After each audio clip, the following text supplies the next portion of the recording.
biqaulihi ila sidratil muntaha ay ila a'ali usuliha fil fulkis samin al-musamma bil kursi. Ini kelanjutan cerita minggu kemarin, yaitu ketika Nabi dimi'rajkan di langit ketujuh, Nabi kita berjumpa dengan Nabi Ibrahim alaihissalam. Yang ketika itu Nabi melihat Nabi Ibrahim sedang bersandar di Baitul Ma'mur, di langit yang ketujuh. Nah, hikmah dari pertemuan Nabi dengan Nabi Ibrahim yaitu bahwa di tahun yang ke-7 Hijriah Nabi melaksanakan Umratul Qadha, yang mana di tahun ke-6 Nabi umrah tidak bisa masuk ke Mekah karena dihalangi oleh kafir Quraisy. Di langit apa? Di tahun yang ke-7 Hijriah Nabi pun bisa masuk ke Mekah, Nabi tawaf, Nabi sa'i, Nabi tahallul dan lain sebagainya. Nah, itu hikmah pertemuan Nabi kita dengan Nabi Ibrahim di langit ke-7. Nabi Ibrahim ketika itu sedang bersandar di Baitul Ma'mur di langit ke-7.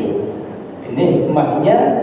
Di tahun yang ke-7 Hijriah Nabi bisa masuk ke kota Mekah, Nabi tawaf, Nabi sa'i, Nabi tahallul dan lain sebagainya.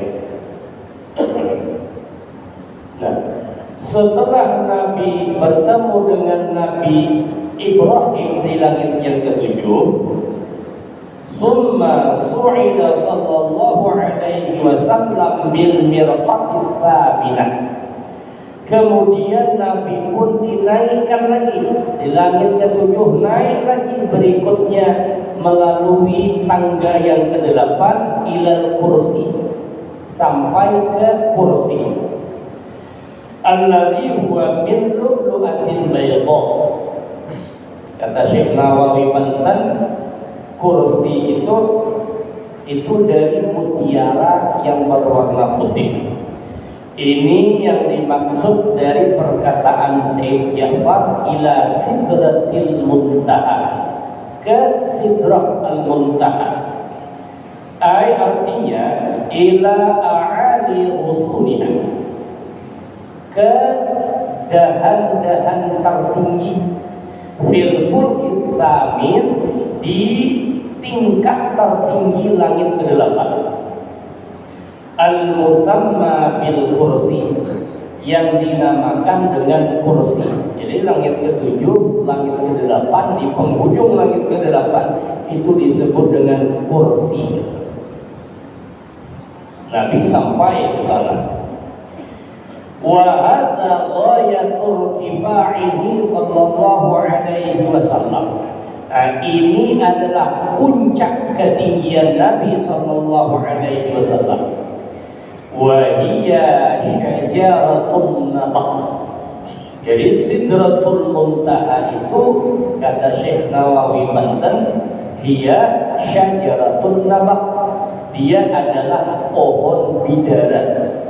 Wa yantahi ilmul khalaiqi indaha, disitulah ujung atau menjadi penghabisan dari ilmu makhluk.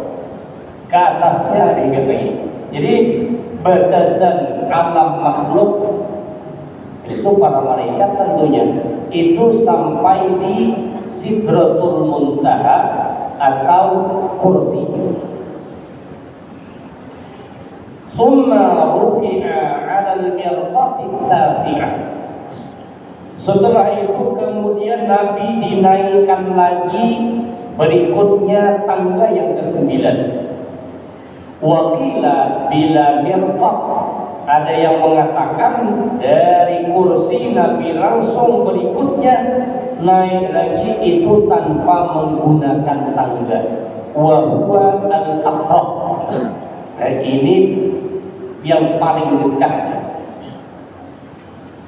Ila an sa'ida bi makanin 'alin yusamma bi mustawa, hingga bahwa Nabi naik ke tempat yang tertinggi yang disebut dengan mustawa. Jadi langit ketujuh, langit ke-8, langit ke-8 itu penghujungnya Sidratul Muntaha atau kursi. Naik lagi Nabi ke Al-Mustawa. Sami'a sarifal aqlam. Di Al-Mustawa Nabi mendengar gurisan qalam. Ai sauta harakatiha wa jarayaniha. Di Mustawa Nabi mendengar gerak, suara gerak gurisan qalam. Kalau qalam itu kan bisa kita pena, qalam. Bil umuril maqdiyati ay 'alal makhtuti fihi mimma taktubuhul malaikatu min aqdiyatillahi ta'ala wa wahyihi.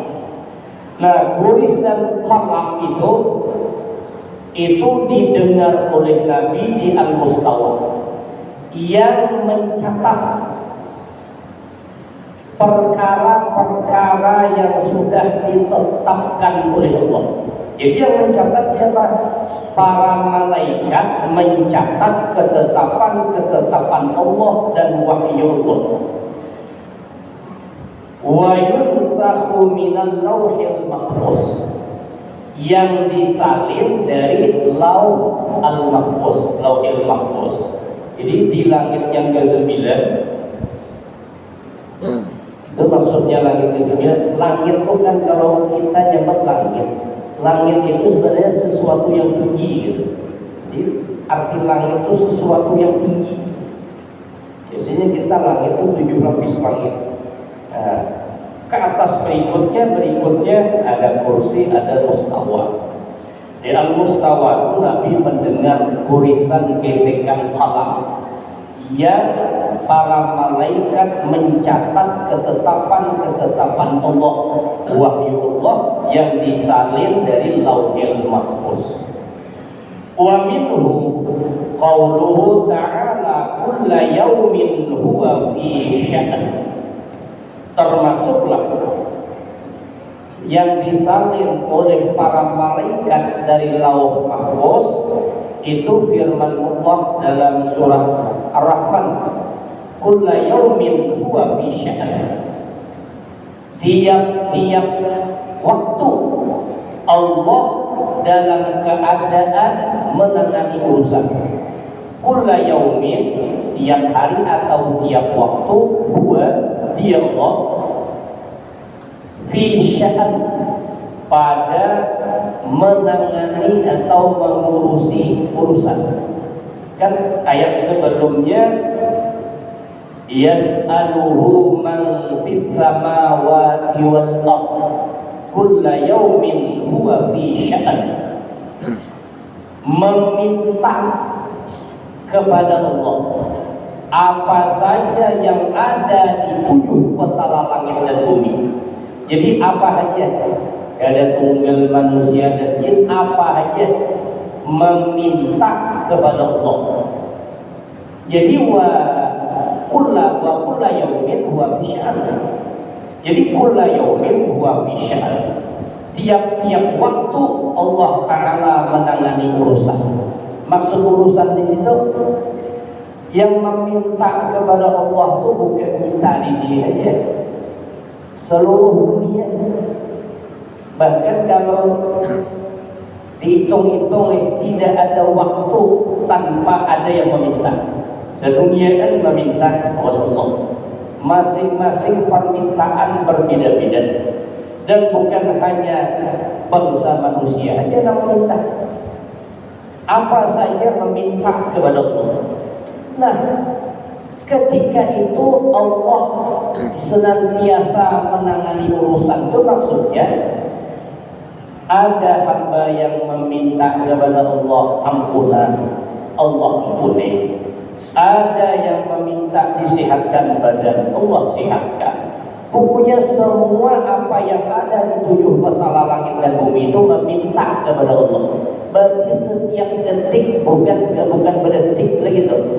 Ada terus yang meminta dengan berbagai macam permintaan kepada Allah. Nah, ketika itu Allah ya Pak, ada hambanya yang meminta. Kulla yaumin huwa fi sya'an. Tiap-tiap waktu Allah Ta'ala menangani urusan. Artinya mengabulkan orang yang berdoa, menerima taubat orang yang bertaubat, mengampuni dosa orang yang minta ampun, mengabulkan permintaan orang yang hendak sehat, yang hendak suki, macam-macam. Setiap saat ada yang meminta. Itu termasuk daripada ketetapan Allah yang dicatat oleh para malaikat dari Lauhil Mahfuz.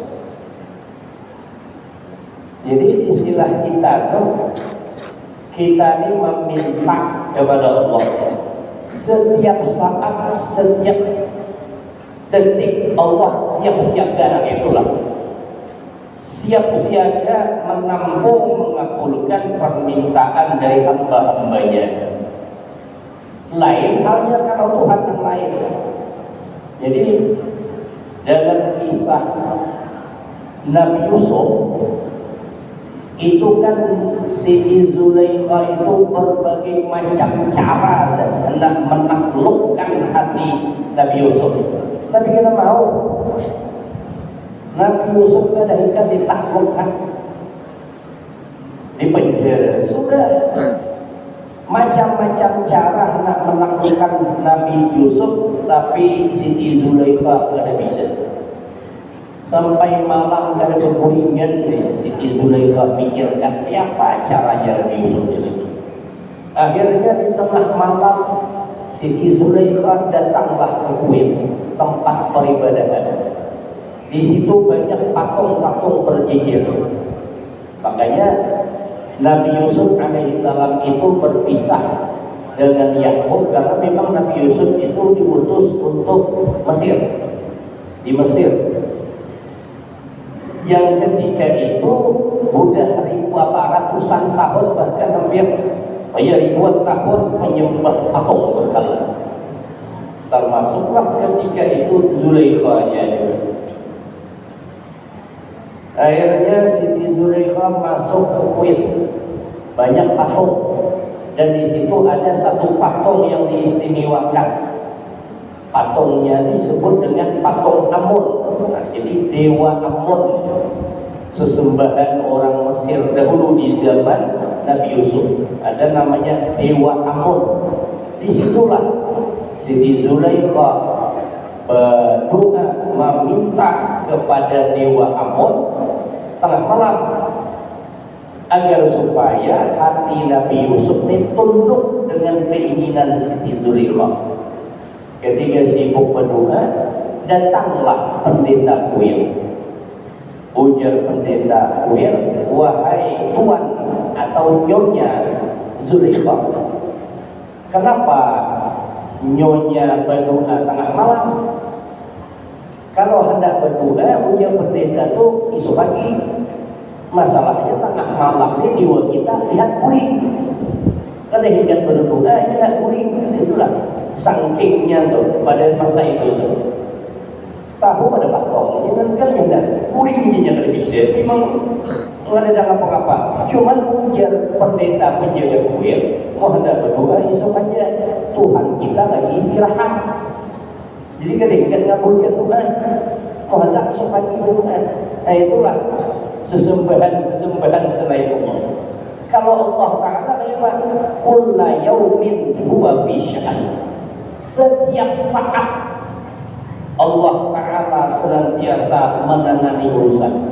Apanya saja yang diminta, apa saja yang diadukan oleh hamba-hambanya, itu termasuk dari ketetapan Allah.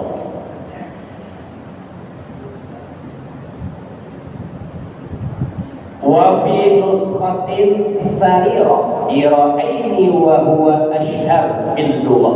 Ini bahas kalimat. Kalau di dalam berjanji disebutkan sarifal akhlak, sarif. Nah, dalam naskah lain itu tulisannya sarir. Kada pakai huruf fa tapi pakai ra. Sarir artinya gorisan qalam merah. Summa jumi'al aqlam imma litta'zim aw likabirihi fi tajsim. Jadi dalam penyebutan musannif menggunakan kalimat jamak, jadi aqlam. Jadi mufradnya itu kalau istilah bahasa itu qalam, satu pena, satu qalam. Kalau aqlam itu banyak, jamak banyak, kumpulan atau beberapa pena. Jadi pertanyaannya, qalam itu bergunting gerangan itu, kursi bergunting. Nah, kalau masih ada guntingan itu makhluk Pak. Kursi berubah, alas bergunting, kalam berubah, semuanya segunting gitu. Jadi dalam teks ini musannif mengatakan berjanjinya sami'a sarifal akhlak. Nabi mendengar gorisan pena-pena seharusnya ya. Jadi dalam penyebutan akhlak dijamakkan. Kenapa mati dijamakkan? Bukan qalam saja, bentuk tunggal mufrad. Imma litta'zim aw likabirihi bitajsim. Ada kalanya karena untuk mengagungkan, dan ada kalanya juga bisa jadi yang dimaksud aklam itu karena memang bentuk dari aklam itu besar. Jadi bentuknya memang kenal. Kala fi syarhi syifa, seperti itulah keterangan yang terdapat di dalam kitab Asy-Syifa. Asy-Syifa yang dikarang oleh Khalqiyah. Wa qala Ibnul Qayyim jumlatul aqlam 12. Al-Imam Ibnul Qayyim berkata, lain lagi halnya dengan Al-Imam Ibnul Qayyim. Ujar Imam Ibnul Qayyim, jumlatul aqlam 12. Jumlah qalam itu ada 12. Ada 12 pena, ada 12 qalam. Awwaluha wa a'laha qalamul qudrah allati qaddarat maqadir al-asya'i ila qiyamis sa'ah. Ujar Ibnu Qayyim, jumlah qalam itu ada 12. Qalam yang pertama ini yang paling agung, yaitu namanya qalamul qudrah. Ada qalamul qudrah. Ujar Imam Ibnu Qayyim al-Jauzi. Qalamul qudrah apa? Allati qaddarat maqadir al-asya'i ila qiyamis sa'ah. Qalamul qudrah itulah yang menulis, menetapkan ketentuan-ketentuan segala sesuatu sampai hari kiamat. Jadi ketentuan-ketentuan segala sesuatu itu yang mencatat itu ngarannya qalamul qudrah. Malaikat mencatat dengan qalamul qudrah. Ini ketentuannya kena lahir kirang putih, anak si anu, dia di ini, orangnya bahagia, orangnya sengsara, orangnya cerdas, semuanya. Segala sesuatu, ketetapan segala sesuatu, malaikat mencatat menggunakan qalamul qudrah. Ujar Al-Imam Ibnul Jauzi, Ibnul Qayyim.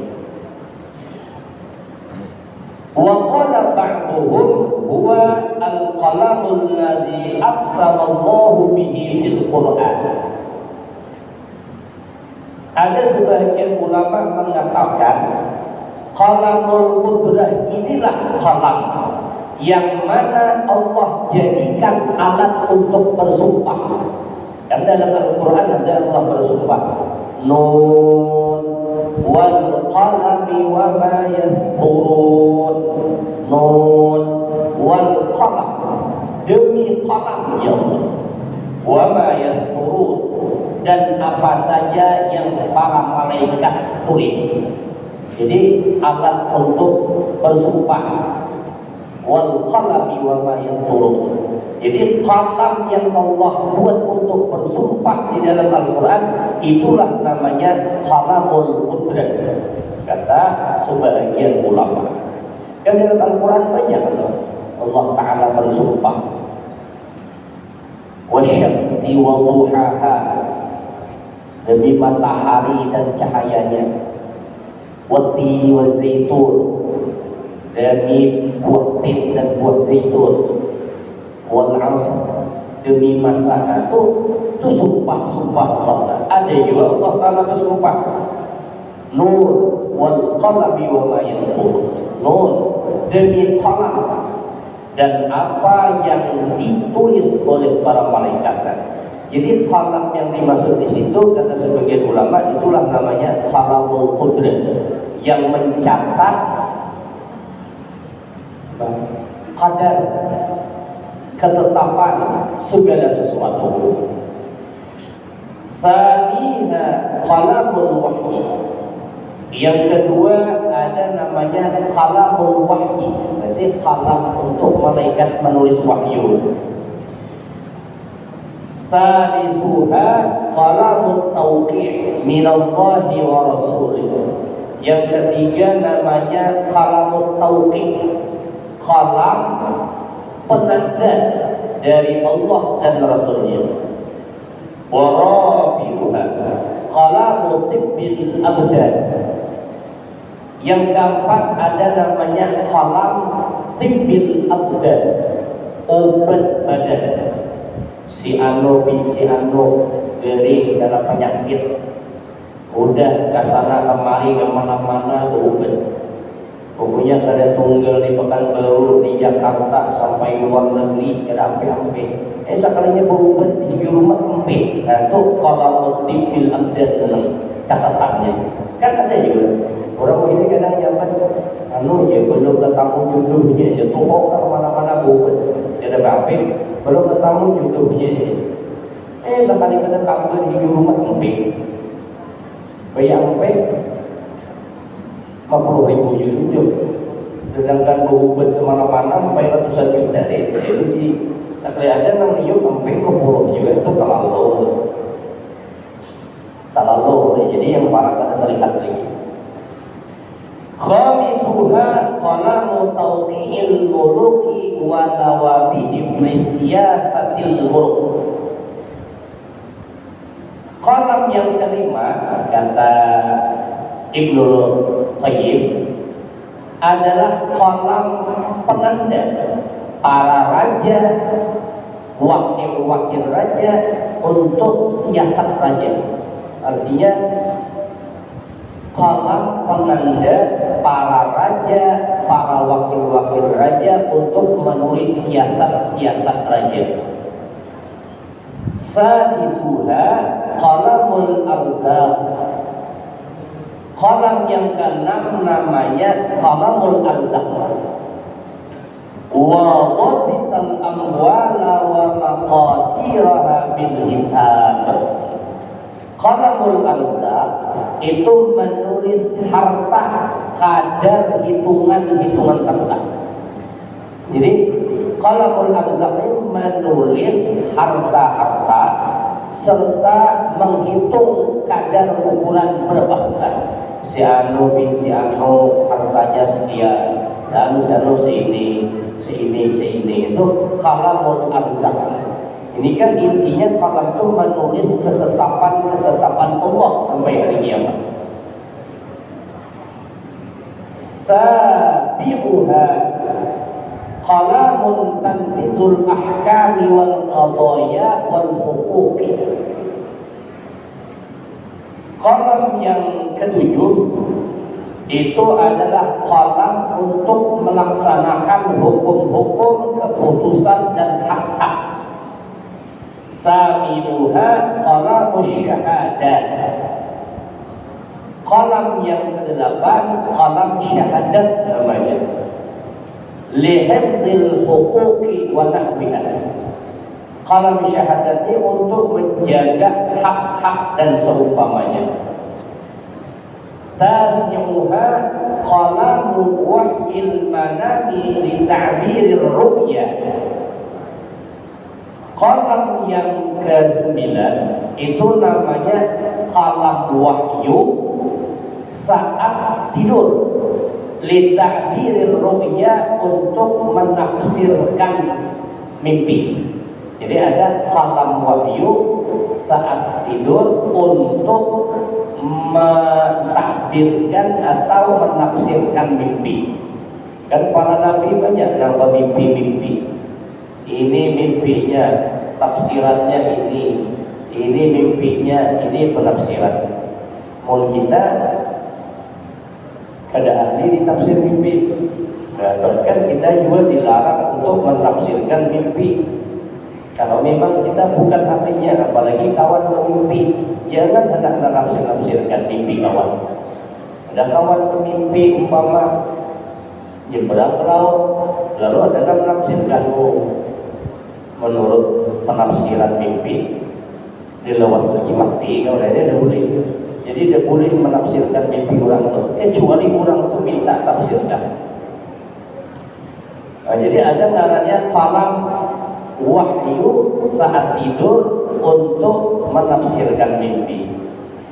Asyuha qalamu tarikhil ilmi wa waqa'imi. Yang ke-10 kata Imam Ibnul Qayyim namanya qalam sejarah ilmu dan peristiwa-peristiwanya. Jadi ada qalam tentang menulis sejarah ilmuwan serta peristiwa-peristiwa yang terjadi. Hadi asyaraha qalamul lughah. Yang ke-11, namanya qalam lughah wa tafasiliha, dan rincian-rinciannya. Ada qalam lughah dan perinciannya. Intinya anak cucu Adam itu tuh terbagi-bagi kabilah, terbagi suku bangsa, dan berbagai macam lugat bahasa. Di sini umpama orang Indonesia, bahasanya Indonesia, Melayu, Madura, Bugis, Jawa, Banjar, segala macam. Sani asyaraha al-qalamul jami'. Kalam yang ke-12 itu namanya qalamul jami'. Qalamul jami' liraddi 'ala al-mubtilin wa raf'i shibhil mulhidin. Qalam yang ke-12 itu kata Ibnul Qayyim namanya qalam jami'. Qalam jami' ini untuk membantah orang-orang yang batil dan untuk menolak penyerupaan terhadap Allah yang dilakukan oleh orang-orang kafir. Jadi syibhul mulhidin, kan orang-orang kafir itu kan menyerupakan Tuhan dengan makhluk yang lain, ini. Jadi kalam untuk penolakan itu namanya qalamul jami', untuk membantah orang-orang batil dan untuk menolak penyerupaan terhadap Allah yang dilakukan oleh orang-orang kafir. Wa qala ba'duhum al-aqlamu arba'ah faqat. Sebahagian ulama lain mengatakan jumlah qalam itu ada 4. Qalamul akwan, pertama namanya qalam akwan, kalam alam semesta. Wa qalamul malaikatil hafadhah, dan yang kedua namanya qalam malaikat hafadhah. Malaikat hafadhah itu dia semuanya kita ini ada yang malaikat penjaga. Malaikat hafazah itu senantiasa mencatat apa yang kita ucapkan, apa yang kita lakukan. ma yalfidhu min qawlin illa ladaihi raqibun atid. Tidak ada suatu perkataan yang terucap dari mulut seseorang kecuali ada malaikat yang tukang catat. Nah, ini pakai apa yang catat? Qalamul malaikatil hafazah. Kalam para malaikat penjaga. Yata'aqabuna fikum malaikatun bil laili wa malaikatun bin nahar. Silih berganti para malaikat itu menjaga kita. Yang sip pagi patang melapor, kemudian yang sip malam turun sampai subuhnya naik, sip siang pulang turun. Itu menjaga kita, mencatat segala aktivitas kita. In khairan fa khairan wa in syarran fa syarrun. Jika baik catatannya baik, mun yang buruk catatannya buruk. Wa qalamul maqadir, dan yang ketiga namanya qalam al-maqadir, qalam yang mencatat segala ketetapan Allah. Wa qalamun yaktubu bihin nasu, dan yang keempat adalah qalam yang dengan qalam itu dibuat menulis oleh manusia. Dan kita menulis itu qalam yang mana yang akan menulis, termasuk yang keempat. Wa hadza ikhtisarun lima qablahu ma'a ziyadatil qalamir rahim. Kata Syekh Nawawi, qalam yang keempat ini adalah kesimpulan dari yang 12 qalam. Ringkasan dari 12 qalam menjadi 3. Pertama namanya qalam aqwan, yang kedua namanya qalamul malaikatil hafazah, yang keempat yang ketiga qalamul maqadir. Adapun yang keempat qalam yang kita akan nulis, ini macam baik kita akan nulis itu qalam. Bila kita nulis itu tambahan.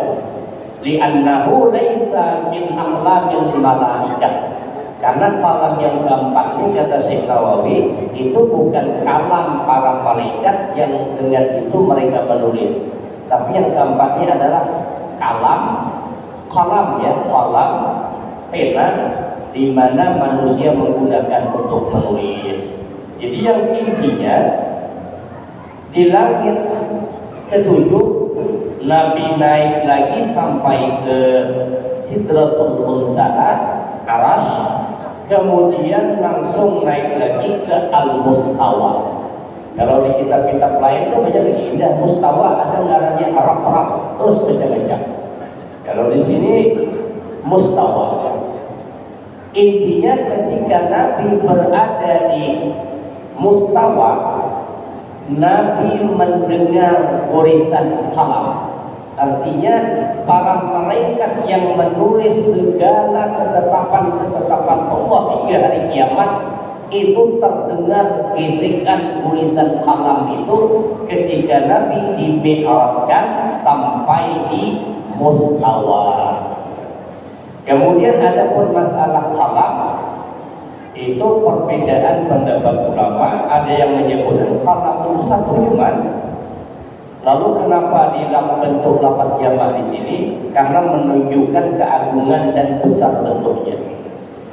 Kemudian Ibnu Qayyim menyebutkan 12 kalam itu jumlahnya. Kemudian ulama lain menyebutkan 4. 3 itu adalah ringkasan dari yang 12. Adapun yang keempat ini dimasukkan kalam yang dengan kalam itu pena itu manusia mencatat kita segala. Wallahu a'lam. Hanya Allah yang mengetahui semua itu ya musannif. Insyaallah dalam pertemuan selanjutnya kita lanjutkan. Selanjutnya Nabi meleset lagi ke tempat yang mana ketika itu Nabi melihat dan hati Nabi tidak mendustakan apa yang Nabi lihat. Ma kadzabal fuadu ma ra'a. Hatinya tidak mendustakan apa yang ia lihat. Nah, wallahu a'lam bishawab. Sampai di sini mudah-mudahan ada manfaatnya. على هذه النية ولكل نية صالحة إلى حضرة النبي الفاتحة. أعوذ بالله من الشيطان الرجيم. بسم الله الرحمن الرحيم. الحمد لله رب العالمين الرحمن الرحيم مالك يوم الدين. إياك نعبد وإياك نستعين اهدنا الصراط المستقيم صراط الذين أنعمت عليهم غير المغضوب عليهم ولا الضالين آمين. بسم الله الرحمن الرحيم. الحمد لله رب العالمين والصلاة والسلام على أشرف الأنبياء والمرسلين سيدنا ومولانا محمد وعلى آله وأصحابه أجمعين. اللهم انفعنا بما علمتنا وعلمنا بما ينفعنا وزدنا علما نافعا وفهما وحفظا وهداية وتوفيقا. اللهم أخرجنا من ظلمات الوهم وأكرمنا في نور الفهم. اللهم فقهنا في الدين وعلمنا التأويل. ربنا آتنا في الدنيا حسنة وفي الآخرة حسنة وقنا عذاب النار. صلى الله على سيدنا محمد وعلى آله وصحبه وسلم والحمد لله رب العالمين. السلام عليكم ورحمة الله وبركاته.